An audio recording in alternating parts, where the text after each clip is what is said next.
እንዴት ናችሁ ቤተሰብ? ዛሬም እንደተለመደው ስለ ውሳኔ የምንመለከት ይሆናል። ቪዲዮውን ላይክ በማድረግ ጀምሩ። ከዕለታት አንድ ቀን ቁርጥ ያለ ውሳኔ መወሰን እንዳለብኝ ተሰማኝ። ውሳኔዬን ላጸድቅም አባቴን መንገር ነበረብኝ። አባዬ ከአሁን በኋላ ትምህርት ቤት መሄድ አልፈልግም፣ ወደ ንግድ መሰማራት እፈልጋለሁ አልኩት። ከትንሿ ላብ አንገቴ ጀርባ ላይ መውረድ ጀመረች።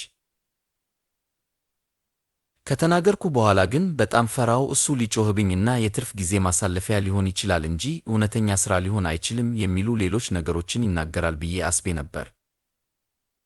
ብዙ ነገሮችን ይለኛል ብዬ አስቤ ነበር። ይህ ሁሉ ይመጣል ብዬ አሰብኩ።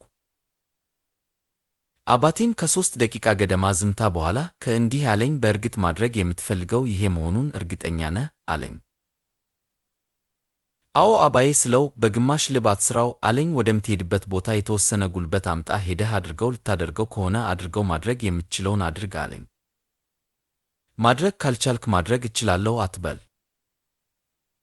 ራስን ከመጠን በላይ አትግፋፋ። ውሳኔን ከመጠን በላይ አትግፋፋና ዘለህ ለመሞከር ያህል እግሬን ልንከር አትበል። ልትሞክረው ከሆነ አስቀድመህ አስብ፣ ነገር ግን የመሄጃው ጊዜ ሲደርስ ዘለህ ግባ፣ ጨርሰው። እወቅ፣ ከሌላኛው ሐሳብ ውጣ። ያደረግኩት ቢሆን ኖሮ ብለህ አትተወው። ያ እኔን እንቅልፍ ይነሳኛል፣ ብዙዎቻችንን እንቅልፍ እንደሚነሳን አስባለሁ። መውደቅህን ወይም ስኬታማ መሆንህን፣ የምትፈልገውን ማግኘትህን ወይም አለማግኘትህን የማታውቀው ነገር ሲኖርህ ማወቅና መስታወት ውስጥ ተመልክተህ አልተሳካልኝም ማለት ወይንም ሁሉንም ነገር አደረግኩ፣ አወቅኩኝና ይሄ ለእኔ አይደለም ወይም አወቅኩኝና አዎ በእርግጠኝነት ለእኔ ነው ማለት ትልቅ ስኬት ነው፣ ለመድረስ ታላቅ ቦታ ነው። ሕይወት አረንጓዴ መብራቶች ብቻ ቢሆኑ እና ቢጫ እና ቀይ መብራቶች ባይኖሩን ኖሮ የሚያቆሙን ነገሮች፣ ችግሮች፣ ቀውሶች፣ ራስን የመመርመር ጊዜያት። ታዲያ ለምንድነው ሁላችንም እዚህ ያለ ነው? ቢጫና ቀይ መብራቶች ያስፈልጉናል። የምንለወጠው በዚህ መንገድ ነው። ለሕልውናችን የተወሰነ መሻሻል የሚኖረው በዚህ መንገድ ነው።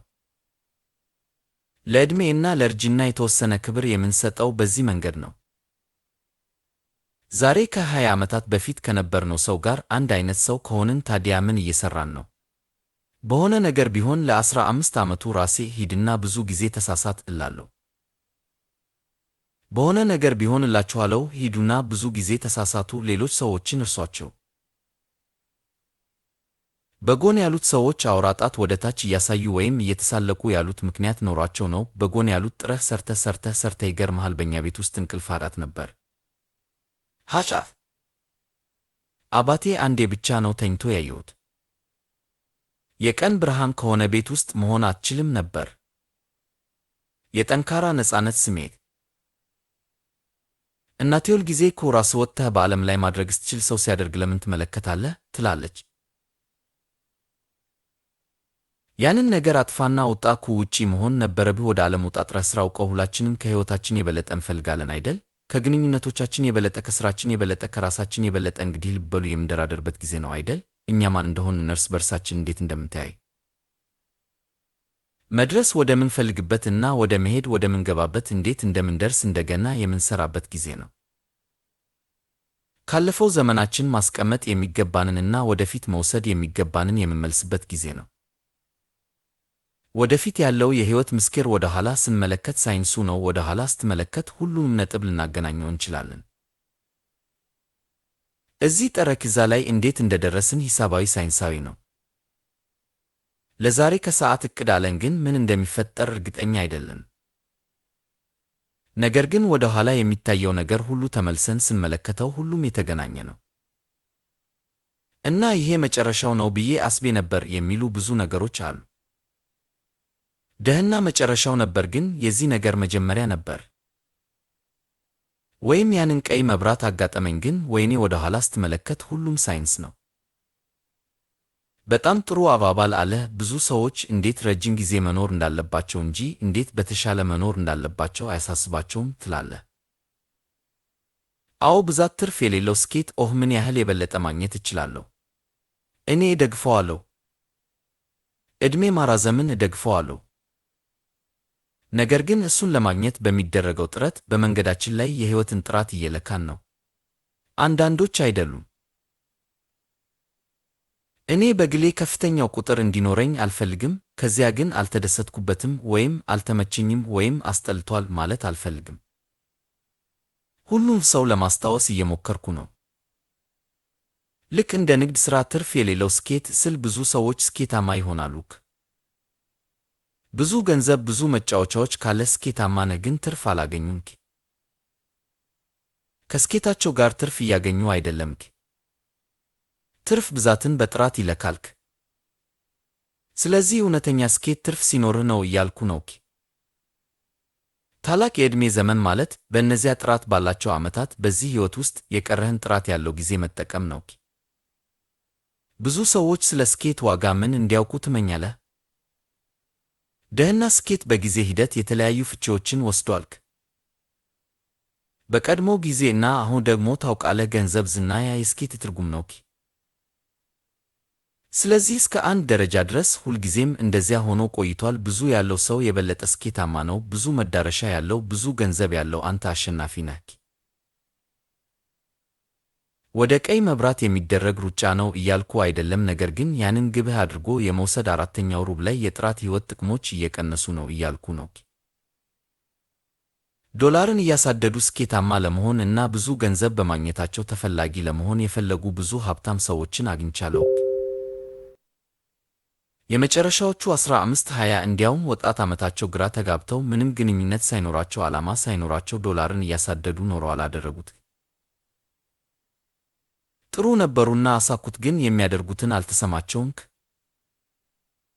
በእርግጥ በምን ላይ ጥሩ እንደሆኑ እንኳን መናገር አልቻሉም። ጥሩ ስምምነት አድራጊዎች ወይም በተወሰኑ የሂሳብ ስሌቶች ውስጥ ትክክለኛ ጥሪዎችን አደረጉ።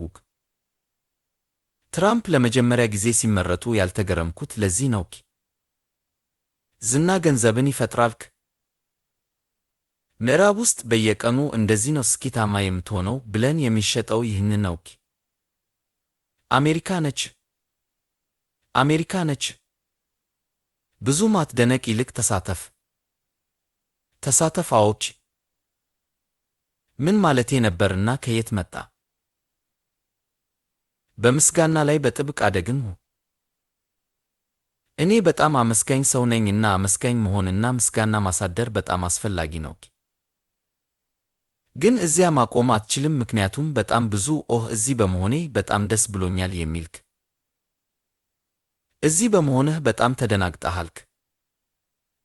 ስላስተናገዱኝ አመሰግናለሁ ማለት ልምድ ሊኖረን ይገባልክ። ግን እዚያ ብቻ የምትኖር ከሆነ እኔ እንኳን አልችልምክ።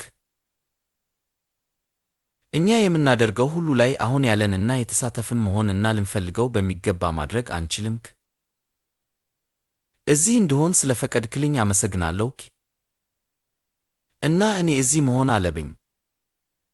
አሁን እዚህ እንሆን።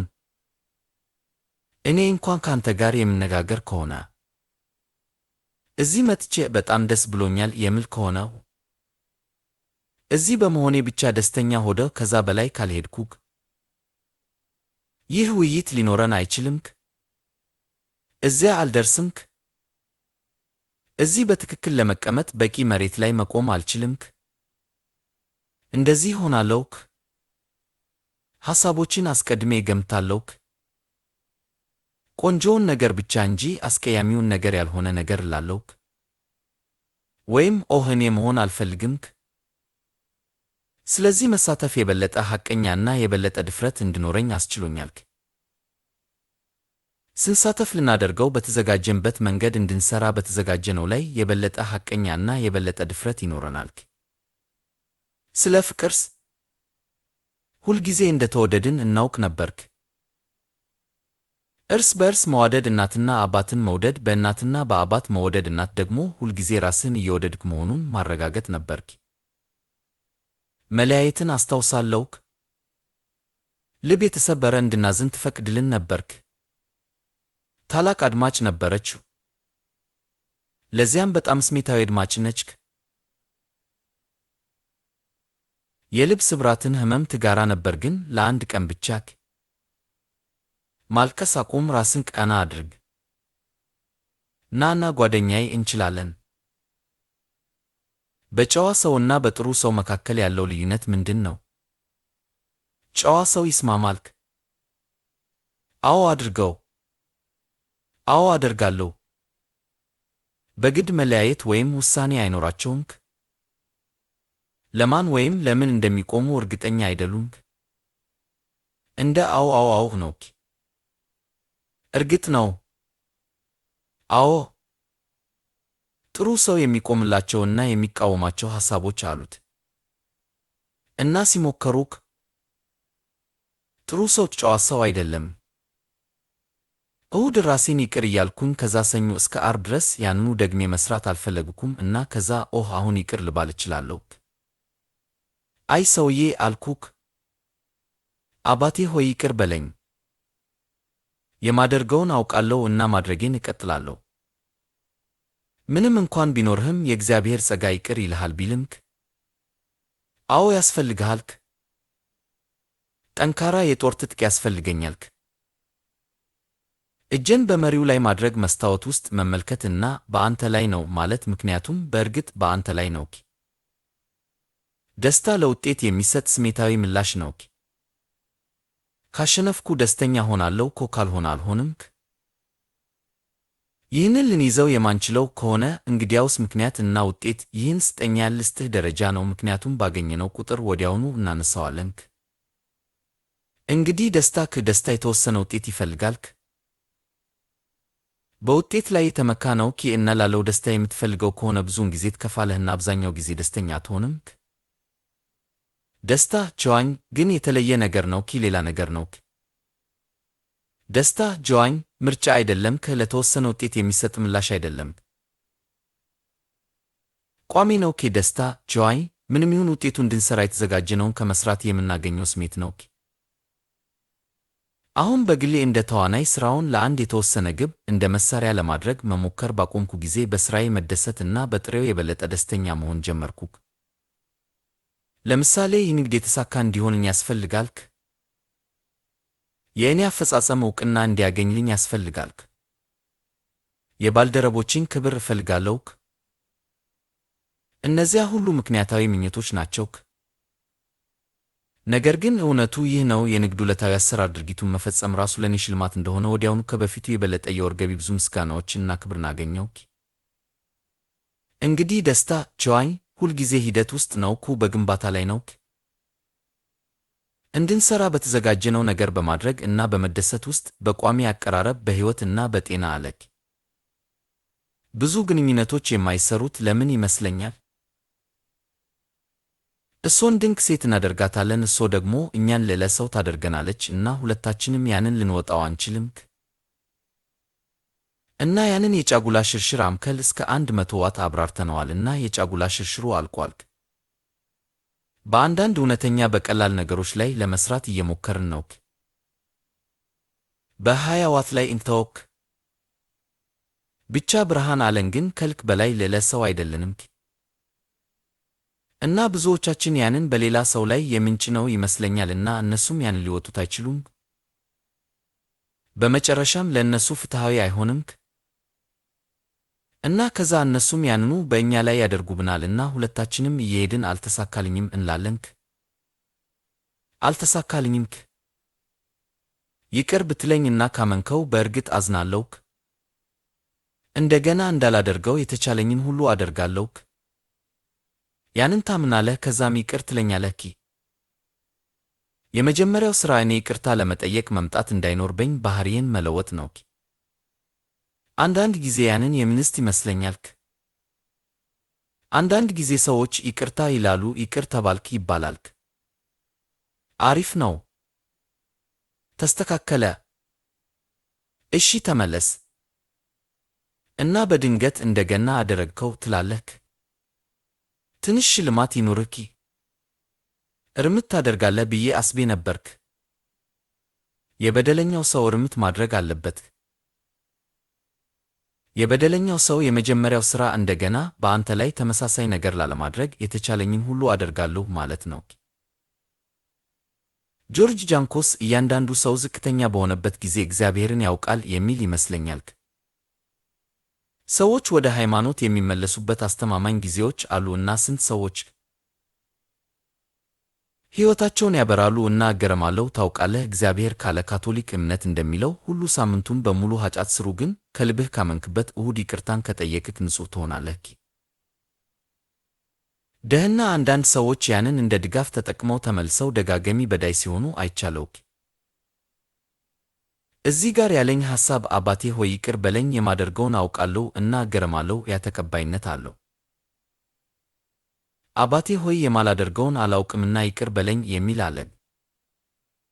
እና እኔ ስለ አባቴ ሆይ ይቅር በለኝ ብዬ እጽፋለሁ። የማደርገውን በትክክል የማውቅባቸው ጊዜያት አሉ እና ያንን በምንም ሁኔታ አደርገዋለሁ። ያ የፈቃድ ስህተት እንጂ የአደጋ ምርጫ አይደለም፣ የወሰንኩት ምርጫ ነው። አሁን ያንን ምርጫ ማድረጌን ከቀጠልኩ እና ደጋጋሚ በዳይ ከሆነ አው ግን እሁድ ይቅርታን ከጠየቅኩ ንጹሕ ሆናለሁ ለማለት ዝግጁ አይደለሁም። እንደገና እናደርገዋለን አይ ለማለት ዝግጁ አይደለሁም። ቆይ፣ ሳጥኑ እዚህ መቆም አለበት። የተሻለውን ተናገርክ። እዚህ ጋር ገነት ወይም አይደለም የሚል ግጥም አለኝና ልፈልገው እና ይህ ጥያቄውን በግማሽ የሚመልስ ከሆነ እኒክ ነገ የዛሬ መለኪያ አይደለም። መከራው በቂ በሚሆንበት ጊዜ ለዘላለም ሰዎች ናቸው።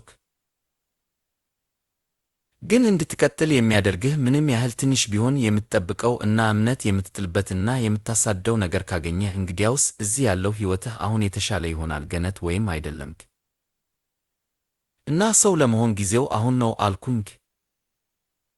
ወደፊት ሂድ። የጎን እይታ እኮ አገኘሁ። ራስህን ባለቤት ሁንክ። በበለጠ ድፍረት ወደፊት ሂድና ለመሆን የምትፈልገውን ሰው መሆን ጀምር እንጂ እንደዚያ አትምሰልክ። የት እንደሚሄድ እንደምነገር ያስጨንቀኛልክ። በኪስ ቦርሳዬ ውስጥ ትንሽ ማስታወሻ አለኝ። አንድ ቀን ትሞታለህ እና ያረጋጋኛል ላለው እኔ የምገባ ከሆነ ታውቃለህ፣ ዘና ባለ ሁኔታ ሌላ ማስታወሻ አለኝ ወይም ራሴን ላለው ልትናገረው እና ልታደርገው ያለው ነገር ካንተ የበለጠ ይኖራል፣ ስለዚህ ብታደርገው ይሻላል። ደህና አልችልም ብል የአባቴ ጥርሶች መንቀሳቀስ ይጀምሩ ነበርክ። ይቅርታ፣ ችግር ብቻ እንዳልገጠመ እርግጠኛ ነህ? አንድ ጊዜ ቅዳሜ ጠዋት ሥራዎችን ለመሥራት ስወጣ ሳር ለመቁረጥ ያንን የቆሸሸውን የሳር መቁረጫ ማስጀመር አልቻልኩም። ሁሉም ነገር አረጋገጥኩ፣ ማስጀመር አልቻልኩም። ወደ ውስጥ ገብቼ አባዬ ልትረዳኝ ትችላለህ? የሳር መቁረጫውን ማስጀመር አልቻልኩም አልኩት እና ዞር አለ። መንጋጋዎቹን አየውክ እና ተነሳ። በኩሽናው በኩል በመጋዘኑ በኩል ወደ ኋላ ግቢው አብሮኝ ሄደ። ወደ ሳር መቁረጫው ሄደ፣ ተጫወተበት። ሁለት ነገሮችን አወጣ። ዳዳዳዳዳግ ከ10 ደቂቃ በኋላ ቡም አስነሳውክ እና የሳር መቁረጫው እዚያው እየሮጠ እያለ ወደ እኔ መጣና ጎንበስ ብሎ ተመለከተኝ። እንግዲህ ልጄ ችግር ብቻ ነበር የገጠመህ አለኝ። በሕይወት ውስጥ ካንተ የበለጠ የሚያምኑብህን ወደ ከፍተኛ ደረጃዎች የሚገፉን ሰዎች ማግኘት የምትፈልግ ይመስለኛል። ጥሩ ጓደኛ ፍቺው ይህ ይመስለኛል። ጥሩ አጋር ፍቺው ይህ ይመስለኛል። ታውቃለህ፣ የራሳችንን ምርጥ ያስታውሱናልክ። ያንን ብርሃን ያበራሉ፣ ያስታውሱናል፣ ምክንያቱም እናደርጋለንክ። እኔ ያደርጋለሁክ። በጣም ብዙ ነገሮች ላይ ፍላጎት አለኝ። የእኔ ግምት ብዙ የእሳት ቃጠሎዎችን አለማንሳት ነው። ነገር ግን በገነባማቸው እሳቶች ላይ እንጨት መጣል መቀጠልክ እና ያንን ለማድረግ ከመኸር ጋር የሚመጡት ደመናዎች ምኞትን ይቀንሳሉክ። ትንሽ ብቻ ትንሽ ጣሪያ ያደርጋሉክ። እኔ አይነት እወዳለሁክ። የ30 ጫማ ከፍታ ያለው ጣሪያ ትልቅ አድናቂ አይደለሁም። ያንን የ10 ጫማ የ8 ጫማ እወዳለሁክ። ከመጀመሪያው ይልቅ በጎን ስመለከት የላቀ ስሜት ይሰማኛል። ሕልሞች እና ግጥሞች እና ጸሎቶች እውነታ እንዲሆኑ እየፈለግኩ ነው እና ትንሽ ጥላ እወዳለሁክ።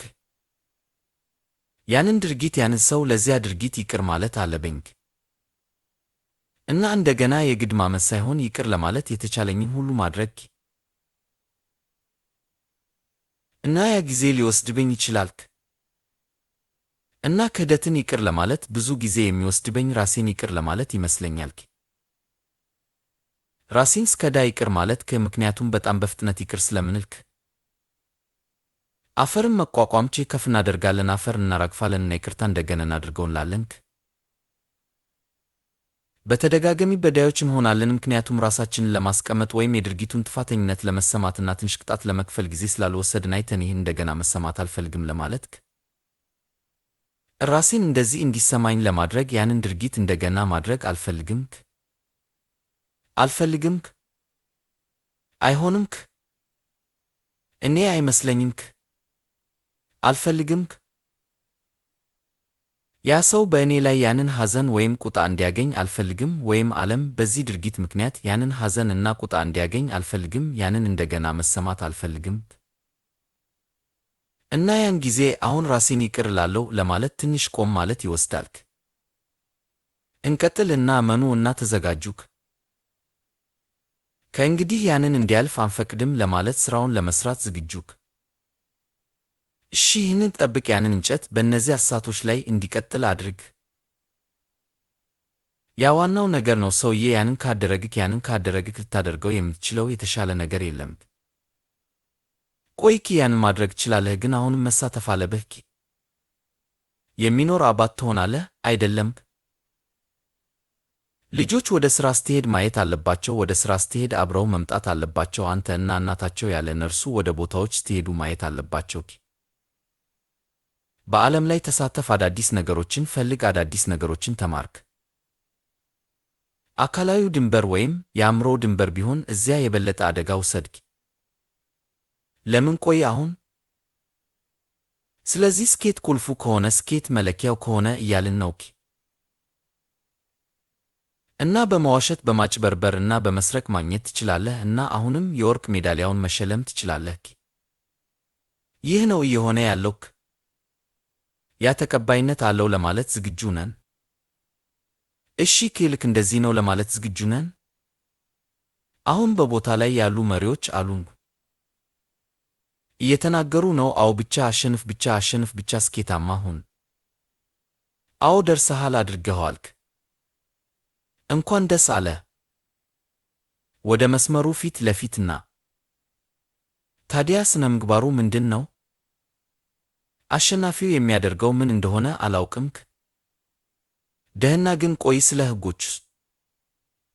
አዎ፣ በነገራችን ላይ ሕጎቹን የምትከተል ከሆነ የዋህ ነህ። ራሴን ቆይ ስላገኘውክ ልክ እንደዚህ ነው ለማለት ዝግጁ አይደለሁም። ስለተከታተሉን እናመሰግናለን። በቀጣይ በሌላ አስተማሪ ታሪክ እስከምንገናኝ መልካም ጊዜ